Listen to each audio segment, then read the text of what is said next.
अम्मी तुम बहू बना कर लाई हो और मेरे ससुराल के लोग आ रहे हैं, सारा घर बिखरा पड़ा है, वो लोग आपको देखेंगे तो क्या सोचेंगे। अम्मी तुम बहू बना कर लाई हो या लाई हो, कहती है अपने कपड़े और अपने कपड़े खुद धोया करो। आपको इससे किस बात का गुरूर है। हमें तुमने जो उनके सर पर चढ़ा रखा है, देखना है कि तुम पछताओगे। ठीक है, मैं फिर साबुन छुड़ा मोबाइल रखती हूँ, वो मेरी बेटी को तकलीफ दे रही है, वो अपने आप को समझती क्या है। अरे एक लड़कियां इधर आओ।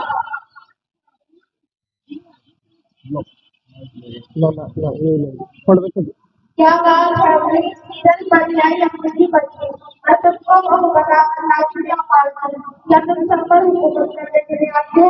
तुमने रुबिया का कपड़ा अभी तक देखा और अपना खाना देते हो। मालूम नहीं मुस्लिमा के ससुराल वाले आ रहे हैं तो तैयारी क्यों नहीं की, सारा घर बिखरा पड़ा है। अम्मी खिदमत महकम में लगे रहेगी तो मोहल्ला कहाँ से बताएगी, हाथ सारे बढ़ जाएंगे, बच्चे कैसे धोएगी, हाथ मिल जाएंगे। अम्मी एक हफ्ता पहले मैं एक दर्जन साबुन लाई थी, एक हफ्ता भी नहीं बना, सारा साबुन खत्म हो गया।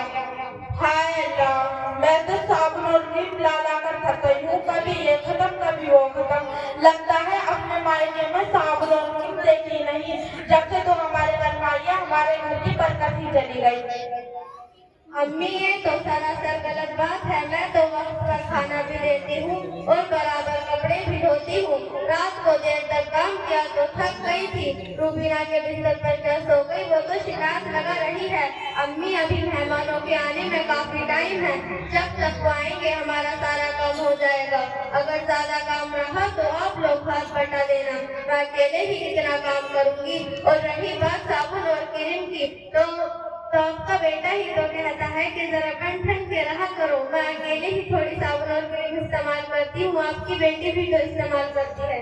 अरे मनोज, तू मेरी बेटी के बारे में कौन होती है कहने वाली, तेरा बाप ला के देता है, एक बॉडी का सामान तो लाई नहीं। हमने समझा था आएगी करेगी खिलाएगी, लेकिन तू तो यहाँ सारा घर कब्जा करने के लिए आई है।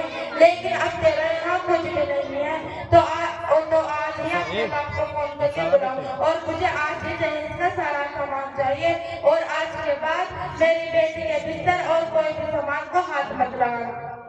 अम्मी अब तक जो हुआ उसके लिए मैं माफी चाहती हूँ, मेरे माँ बाप से जितना हुआ उन्होंने दिया, अब मैं नहीं ला सकती। तो क्या लाई है बिगाड़ी, अगर एक महीने के अंदर कोई सामान नहीं लाई तो देख मैं क्या करूँगी, और आने से मेरे बेटे को तुझे आज ही घर से निकाल दूंगी। अस्सलाम वालेकुम। वालेकुम अस्सलाम। आइए बैठिए। रूबीना तुम्हारे ससुराल वाले आए हैं, जरा चाय नाश्ता ले आओ। बर्तन पलंग और बाल्टी ये सब क्या है, क्या हम भीख में आए हैं क्या? आप अपना सामान अपने पास रखिए और अपनी बेटी भी, हम जा रहे हैं। नहीं आप रुक जाइएगा। नहीं हम जा रहे हैं। अम्मी रुक जाए ना। नहीं जा रहे हैं। सुनो। अस्सलामुअलैकुम वरहमतुल्लाहि वबरकातुहू। अरे आप लोग ये क्या झगड़ा फसाद कर रहे हो? देखो बहन, आपके यहाँ की औरतें कितनी वादा खिलाफ होती हैं। शादी के 1 साल पहले कह रही थी कि जहेज का सारा सामान दूंगी, लेकिन अब टाल मटोल कर रही हैं। देखो आपा ससुराल वालों से जहेज का मुतालबा करना हरगिज़ जायज नहीं है। जरा सोचो, कोई माँ बाप अपनी फूल जैसी बेटी को कितनी मोहब्बत और नाजों से पालता है और शादी के बाद उसे तुम्हारे हवाले कर देता है। क्या ये कम है कि जिस बेटी को माँ बाप ने बचपन से लेकर जवानी तक इतने लाड और प्यार से पाला और शादी के बाद उसे तुम्हारे हवाले कर दिया, उसके बाद तुम उनसे जहेज का मुतालबा कर रहे हो। जरा सोचो, आपकी भी बेटी है, कल उसके ससुराल वाले ऐसा जहेज का मुतालबा करेंगे तो आप क्या करेंगे? अगर यही सिलसिला चलता रहा तो दीन दुनिया तकलीफ से बाहर जाएगी और ससुराल में किसी बेटी को आराम नहीं मिलेगा। हर किसी को जितना दो उतना ही कम है। ससुराल वालों की जो ख्वाहिश है अगर हम पूरी नहीं कर पाएंगे तो कल हमारी बेटी को तकलीफ दी जाएगी, वो भी जहेज का ताना सुनेगी। और सबसे पहले हमें ये सोचना चाहिए कि हम जिसकी भी बेटी ला रहे हैं वो हमारी भी बेटी है। अगर हम अपनी बहू को बेटी समझेंगे तो कल हमारी भी बेटी को बेटी ही समझा जाएगा। और आज जो जवान लड़कियां वालिदैन पे बोझ बनी हुई हैं वो बोझ खत्म हो जाएगा। इस जहेज जैसी बुरी लानत की वजह से लड़कियों की पैदाइश को मनहूस समझा जा रहा है।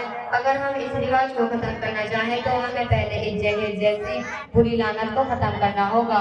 हम इस सिनफ़े नाज़ुक की इफ़्फ़त व इस्मत की हिफाजत करना चाहते हैं तो आए इस बात का अहद करेंगे, इस जहेज जैसी बुरी लानत को मिटाकर दम लेंगे।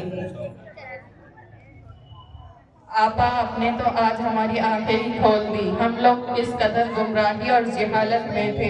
मैं आज अहद करती हूँ कि अपनी बहू से कभी जहेज का मुतालबा नहीं करूँगी और अपनी बेटी से कभी अपनी बेटी को बहू की तरह रखूंगी और कभी इसे तकलीफ नहीं दूंगी। इंशाअल्लाह आपा आप भी मुझे माफ कर दें।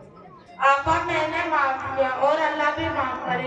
और आपा मैं भी आज के बाद अपनी बहू को बेटी समझूंगी और कभी भी उससे जहेज के लिए मुतालबा नहीं करूंगी। बेटी रूबीना जरा भाभी को बुलाओ। भाभी अम्मी बुला रही हैं। क्या बात है अम्मी? बेटी मुझे माफ कर दो, मैंने बहुत तकलीफ दी और आज के बाद मैं तुम्हें कभी तकलीफ नहीं दूंगी।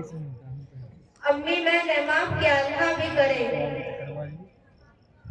अच्छा आपा अब हम लोग चलते हैं। अस्सलामु अलैकुम वरहमतुल्लाहि वबरकातुहू। वालेकुम अस्सलाम।